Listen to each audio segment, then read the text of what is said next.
नमस्कार, म विष्णु प्रसाद तिमल सिन्हा यहाँहरुको अगाडि स्मार्ट क्लास लिएर उपस्थित भएको छु। आज हामी कन्टिन्यू गर्दै छौं हाम्रो एससीएफ को एसई मा सोधेका यो भन्दा पहिला सोधेका 2 मार्क्स का क्वेशनहरुबाट। एसई मा पहिला चाहिँ हामीलाई जुन 2 मार्क्स मा क्वेशनहरु सोधेको थियो यो पास्ट क्वेशन्सहरु हो, पहिलाको क्वेशन्सहरु छ अलजेब्रा को एससीएफ बाट। अब हामी सुरु गरौं। यहाँ म पहिलो क्वेशन दिन चाहन्छु। क्वेशन यस प्रकार छ,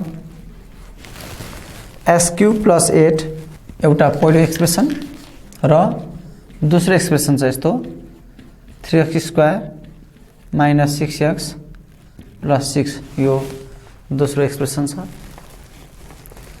अब हामी पहिलो अभिव्यञ्जकबाट गरौं। यहाँ हाम्रो पहिलो अभिव्यञ्जक छ, पहिलो अभिव्यञ्जक अनुसार के छ भन्दाखेरि यो चाहिँ x³ + 8 छ।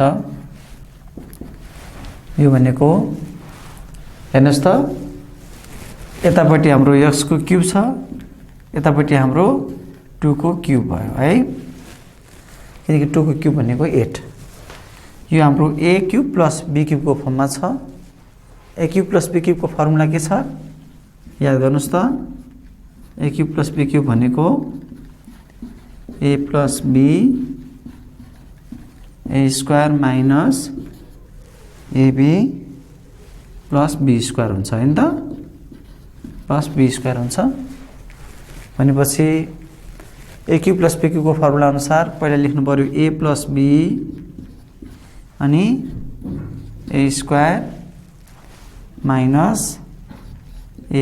b + b²। यो चाहिँ a³ + b³ को फर्ममा भएको भएर यसको सूत्र लागेको हामीले। सूत्र छ a + b ब्र्याकेट बन्द फेरि ब्र्याकेट खोल्ने a², a भनेको x हो, माइनस a * b, a भनेको x, b भनेको 2, a * b + b²। अब यो भनेको x + 2 भयो, यतापट्टि x - 2x + 4। ल यति गर्न मिल्यो यसलाई। अब दोस्रो अभिव्यञ्जक हेरौं त। अब हामी दोस्रो अभिव्यञ्जक हेरौं त ल। दोस्रो अभिव्यञ्जक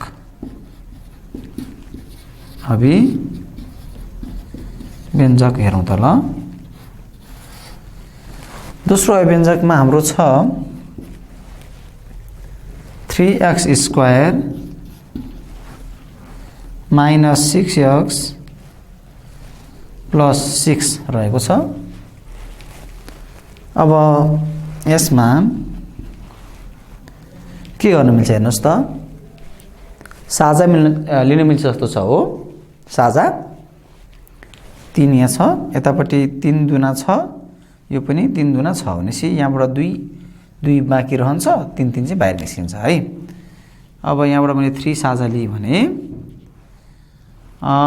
तपाईलाई साझा लिन अप्ठ्यारो भयो भने यसो गर्नुस् एक स्टेप ल। यसलाई 3 * 2 भनेको 6 हो नि हैन त। x लाई x लेखिदिनुस् प्लस यो 6 भनेको नि 3 * 2 होइन त, हो नि है। ल अब यहाँ पनि 3 छ, यहाँ पनि 3 छ, यहाँ पनि छ भनेपछि त्यो दुवैतिरबाट यो 3 लाई बाहिर निकाल्नुस्। हाम बाँकी के हुन्छ हेर्नुस् त, x² माइनस यसमा छ 2x प्लस यसमा छ 2। ठीक छ। ल अब यति आयो है, x² माइनस 2x प्लस 2 आयो, a² minus ab plus b²। त्यसैले गर्दा मस बराबर अब के भयो त 1 भयो। किनभने साझा केही पनि छैन। जब साझा केही पनि हुँदैन तब मस 1 हुन्छ। त्यसरी पनि गर्न पाइहाल्यो है त। ल यसलाई मेटिदिन्छु म अब। तर त्यो भन्दा पहिला यतापट्टि लेख्ने ठाउँ रहेछ, यो ठाउँ प्रयोग गरौँ। ल अब दोस्रो प्रश्न लेख्नु होला। प्रश्न नम्बर 2 यहाँ लेख्नु होला है त। यहाँ हाम्रो पहिलो अभिव्यञ्जक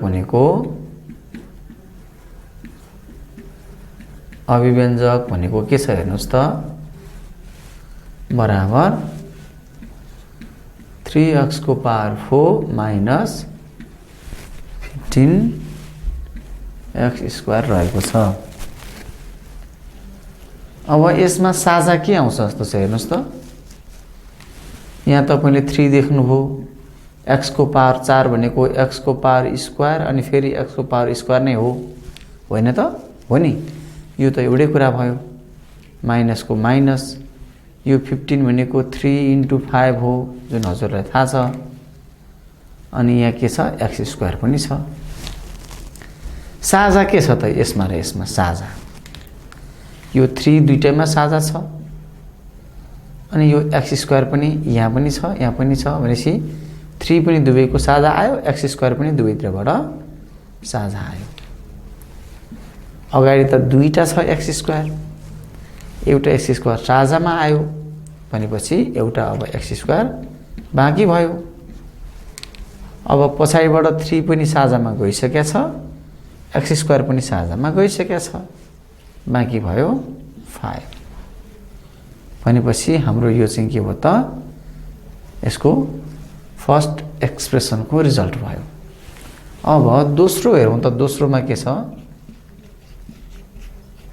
दोस्रो अभिव्यञ्जक के छ हेरौँ त। हेर्नुहोस् त ल, सेकेन्ड एक्सप्रेसनमा के छ, यो दोस्रो अभिव्यञ्जक चाहिँ बराबर हाम्रो, ल दोस्रो अभिव्यञ्जकमा छ 7x³ माइनस 35x रहेको छ। अब यसबाट नि साझा निकाल्नु पर्यो। हेर्नुहोस् है त, 7 भइहाल्यो। x को पावर 3 भनेको के हो? x को पावर 3 भनेको x × x स्क्वायर हो, माइनस यो 35 भनेको 5 × 7 हो कि होइन भन्नुहोस् त। 7 × 5 = 35, 5 × 7 = 35, बाँकी भयो यहाँ x पनि छ बाँकी, यो x। अब हेर्नुहोस् है त, यसमा र यसमा के छ साझा? कमन कुरा के छ? 7 छ, यता पनि छ, यता पनि छ है। अनि x पनि यता पनि छ, यता पनि छ, र यो पनि साझा। बाँकी के त? यहाँबाट 7 बाहिर आइसक्यो, x पनि बाहिर आइसक्यो, बाँकी भनेको x स्क्वायर। अब यो माइनस यो 5 पनि बाँकी भयो यतापट्टि, किनकि 7 र x चाहिँ बाहिर गयो है। 7 बाहिर कमन गयो, x बाहिर कमन गयो, बाँकी भयो 5। भनेपछि यहाँबाट x स्क्वायर माइनस 5 बाँकी भयो, होइन त? हो है। ए यसमा गल्ती भएको रहेछ, यहाँ x स्क्वायर छ है, यो त्यहाँ स्क्वायर लेखिया रहेछ। ल अब त्यसपछि यो पहिलो अभिव्यञ्जकको रिजल्ट र यो दोस्रो अभिव्यञ्जकको जुन यो रिजल्ट छ, यो दुवैमा भएको साझा चाहिँ के छ त? त्यो नै हाम्रो के हो त? मस हो। मस भनेको कमन, जुन कमन फ्याक्टर छ सबैभन्दा धेरै आउने कमन, त्यो नै हाम्रो के हो त? मस। यहाँबाट र यहाँबाट आउने साझा के हो त? त्यो साझा निकाल्नलाई गाह्रो भएमा यसो गर्नुहोस्, पहिलो अभिव्यञ्जकको रिजल्टलाई यहाँ लेख्नुहोस्। हाम्रो पहिलो अभिव्यञ्जकको रिजल्ट रहेको छ 3x² bracket x square minus 5, यो हाम्रो पहिलो अभिव्यञ्जकको रिजल्ट हो। यो भनेको वास्तवमा 3 × x × x हो कि नि त, भनेपछि यो चाहिँ x² माइनस 5, यो पहिलो अभिव्यञ्जकको रिजल्ट भयो है। दोस्रो अभिव्यञ्जकको रिजल्ट पनि लेख्नुस् त। अब दोस्रोको रिजल्ट के छ?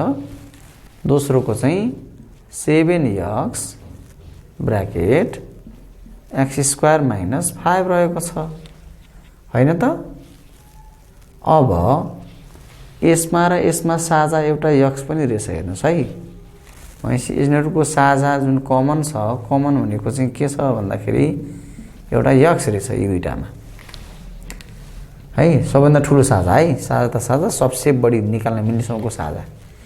अनि यो x² माइनस 5 छ, यो पनि दुवैमा छ भनेपछि x² माइनस 5 पनि साझामा गयो। र सबैभन्दा धेरै लिन मिल्ने साझा भनेकै हाम्रो के हो त? यो भनेकै हाम्रो मस हो।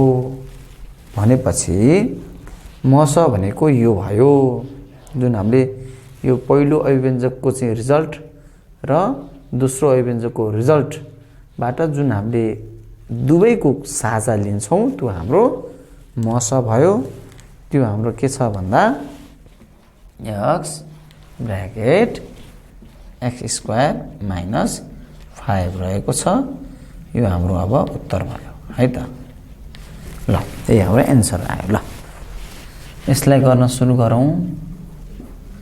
यसो नजर दौडाउनुहोस् त यतातिर, प्रश्नतिर। हेर्नुभयो? पहिलो अभिव्यञ्जक के छ हेर्नुहोस् त। पहिलो अभिव्यञ्जक बराबर x² minus 3x plus 3y minus y² हो है। अब यसलाई के गर्न मिल्ला हेरौँ है त। हाम्रो पहिलो अभिव्यञ्जक यो रहेको छ। यसलाई हेर्नुहोस् त, के गर्न सकिन्छ? खण्डीकरण गर्न सकिन्छ। खण्डीकरण गर्नको लागि यसलाई मिलाउँ त एकचोटि। x² लाई यहाँ राखौँ, यो माइनस y² लाई त्यसपछि लेखौँ, यो माइनस 3x लाई त्यसपछि लेखौँ, अनि प्लस 3y लाई त्यसपछि लेखौँ, है त। अब हेर्नुहोस् त के हुन्छ। अब यो सुरुको दुईटालाई सूत्र लगाइदिउँ। a² माइनस b² को सूत्र के छ हाम्रो? भन्नुहोस् त। a plus b a minus b हो। a² माइनस b² को सूत्र a plus b a minus b हो। ल, यो सूत्र लगाइदिउँ है त।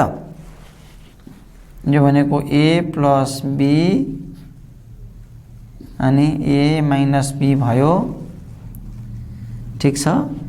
अब यो पछाडिको यसलाई गरौँ। यहाँ चाहिँ माइनस कमन लिदिउँ, 3 पनि कमन लिदिउँ। अब यो 3 कमन आइसकेपछि यहाँबाट यो बाँकी हुन्छ x बाँकी हुन्छ, है। अनि हेर्नुहोस् है त, यो x बाँकी भयो, लेखियो, होइन। अब यहाँ तपाईँहरू ख्याल गरेर हेर्नुहोस्, यहाँ अलिकति यो जुन यो प्लस छ, यो प्लस अब माइनस गर्नु पर्यो, है। 3 कमनमा आइसक्यो। अब यो y बाँकी भयो। यो प्लस थियो यहाँ यसलाई किन माइनस लेखेको भन्नुहोस् त। किनभने यो 3 भन्दा अगाडिको यो माइनसले गुणन गर्यो भने यो प्लस हुँदैन त, हुन्छ है। यहाँ यसरी ब्र्याकेट राखेर अगाडि माइनस कमन लिइसकेपछि साइनलाई चेन्ज गरेर यहाँ भएको भन्दा अर्को साइन प्लस भए माइनस पारेर, माइनस भए प्लस बनाएर चेन्ज गरी लेख्नुपर्ने हुन्छ।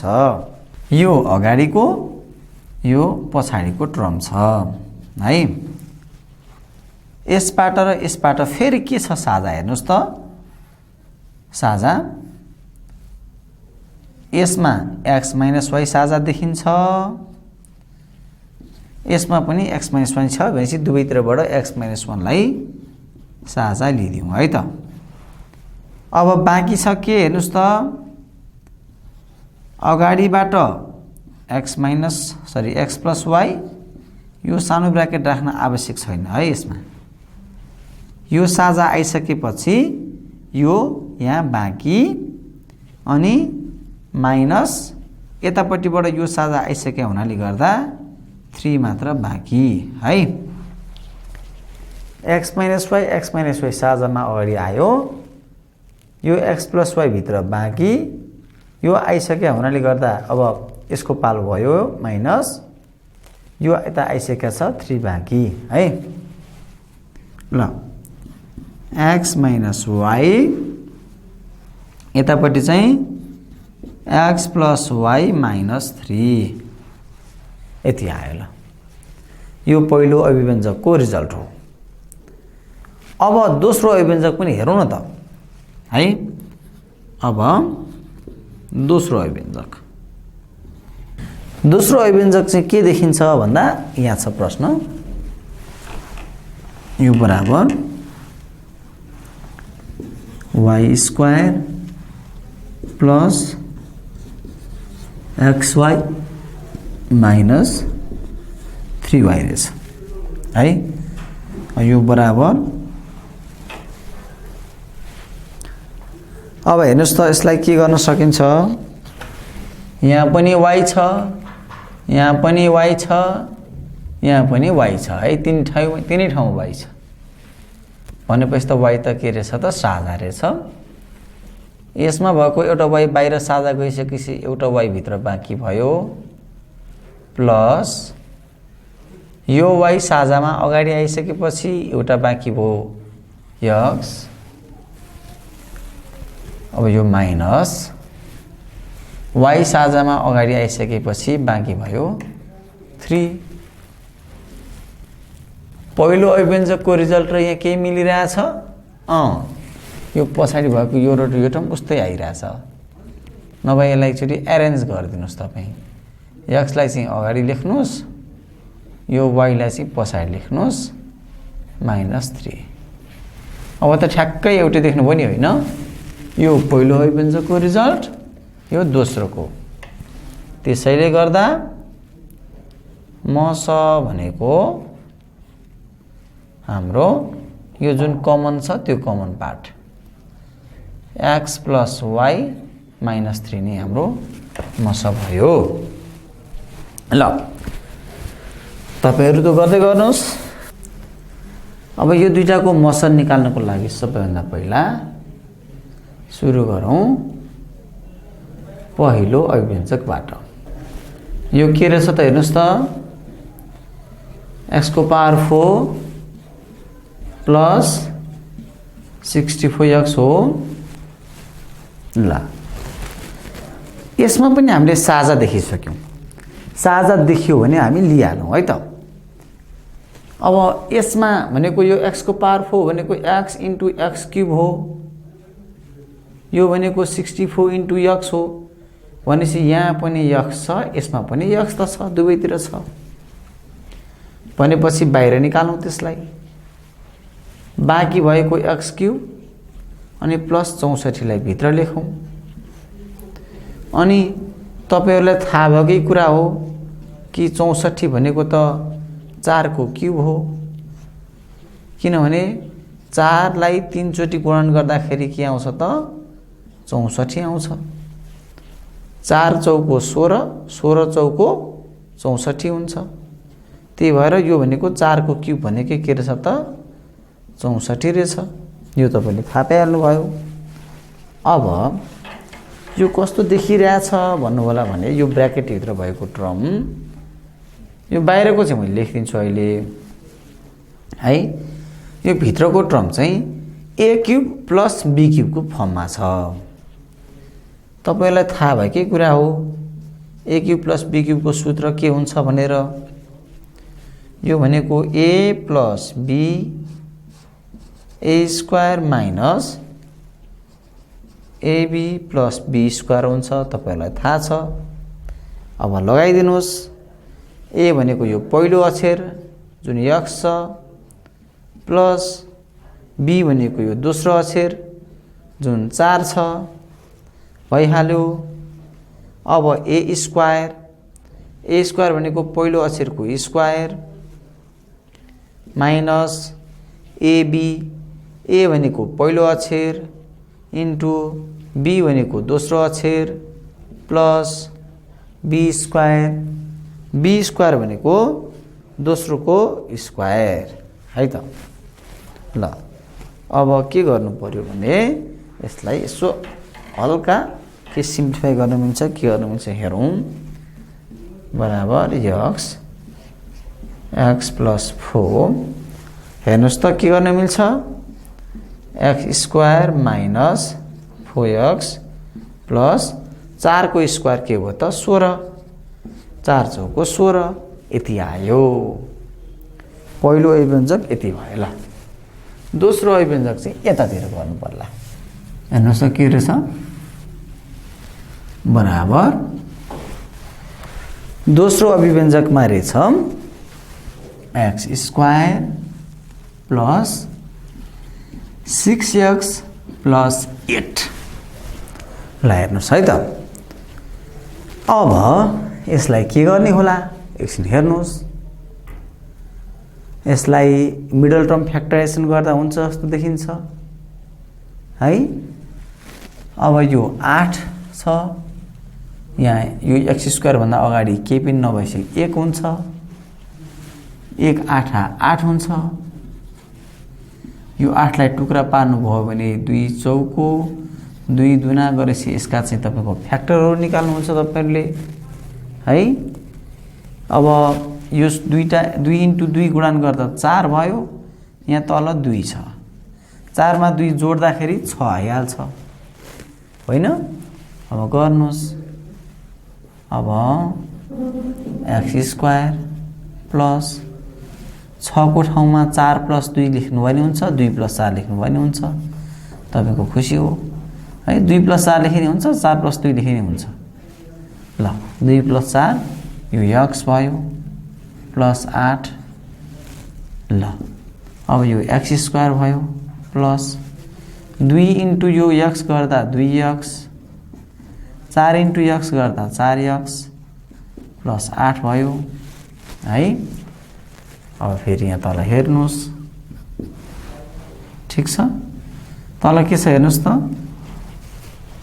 के हुन्छ अब हाम्रो कतिवटा टर्महरु भयो हेर्नुस् त 4 वटा छन् है अब यो 4 वटालाई सुरुको 2 वटाबाट x कमन लिदिनुस् किनभने x स्क्वायर भनेको x इन्टु x हो नि हैन यहाँ 2 इन्टु x छ यो 4 इन्टु x छ 8 भनेको पनि 4 इन्टु 2 हो तपाईलाई कमन लिन सजिलो पारेको मात्र हो यो स्टेप गर्नु पर्दैन नगरे नि हुन्छ यहाँ x छ यहाँ x छ x कमन आयो बाँकी भयो यो एउटा x प्लस यहाँ भयो 2 बाँकी x कमन आइसकेको छ यो प्लस यहाँ नि 4 छ यहाँ पनि 4 छ भनेपछि 4 बाहिर आयो कमन भएर बाँकी भयो यो x यो प्लस यो 2 पनि भित्र बाँकी अब यसमा हेर्नुस् त ल यो पनि x + 2 यो पनि x + 2 भनेपछि यो र यो दुईटा के छ फेरि साझा रहेछ साझा भएकोलाई फेरि अडी राख्दियौ यो साझा आइसकेपछि बाँकी छ यतापटिको यो x यो प्लस यो त साझामा आइसक्यो बाँकी भयो 4 यति भयो अब तपाईहरु पहिलो अभिव्यञ्जकको र दोस्रो अभिव्यञ्जकको नतिजा हेर्नुस् पहिलो अभिव्यञ्जकको नतिजा यस्तो छ दोस्रो अभिव्यञ्जकको नतिजा यस्तो छ यो दुवै नतिजामा केही कुरा साझा छ कि हेर्नुस् सबैभन्दा धेरै लिन सकिने साझा भनेको यो x + 4 देखियो x + 4 त्यो सबैभन्दा धेरै लिन मिल्ने साझा भनेकै यो नै के हो त हाम्रो मस भयो त्यसैले मस बराबर हाम्रो x + 4 आयो यो नै हाम्रो आन्सर भयो ल